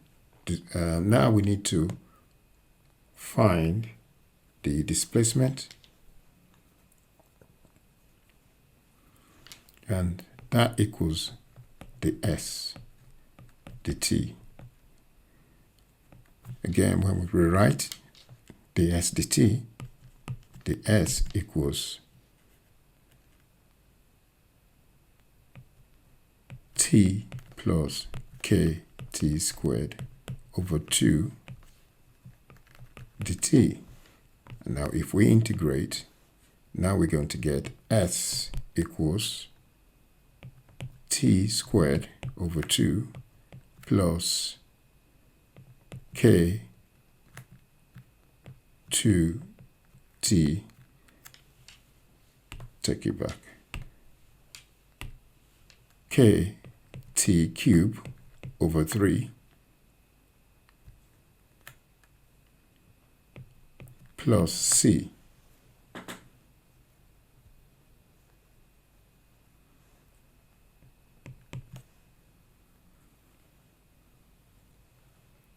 Now we got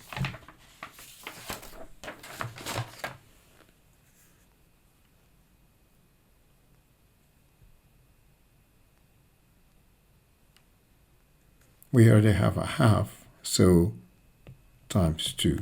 So that's the half in there.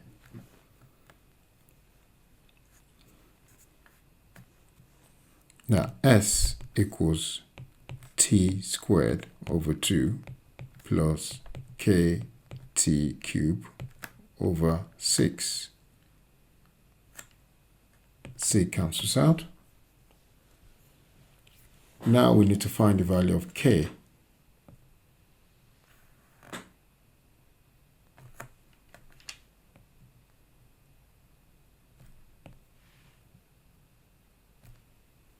We need to find the value of k when t equals 10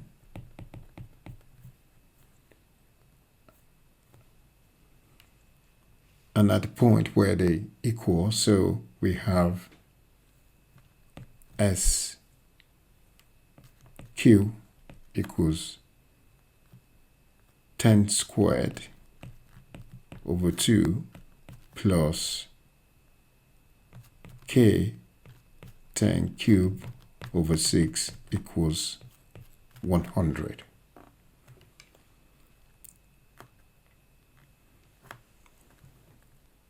And that becomes 50 plus k 1000 over 6 equals 100.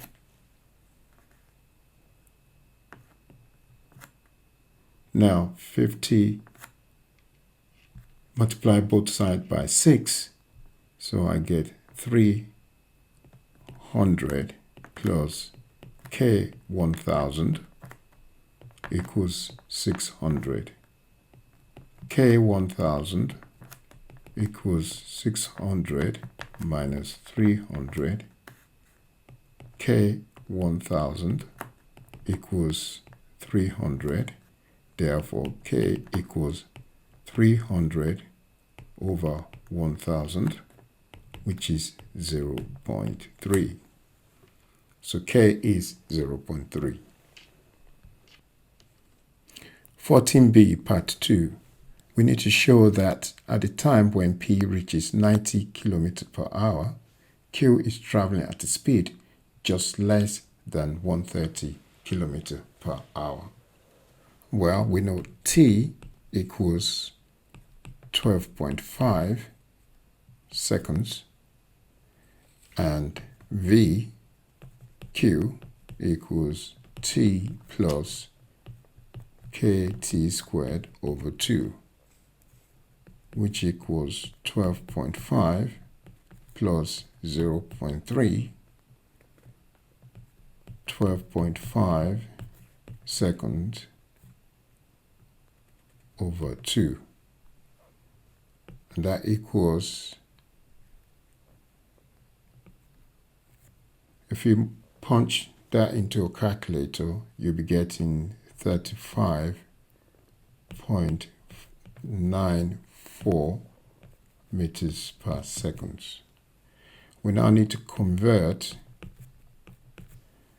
35.94 meters per second into kilometers per hour. So 35.94 meters per second. If I times that by, to go into hours, this seconds, so I have to times it by 60 times 60, and I need to divide it by 1000. So that will become 129.4 kilometers per hour. So 129.4 kilometers per hour is less than 130 kilometers per hour.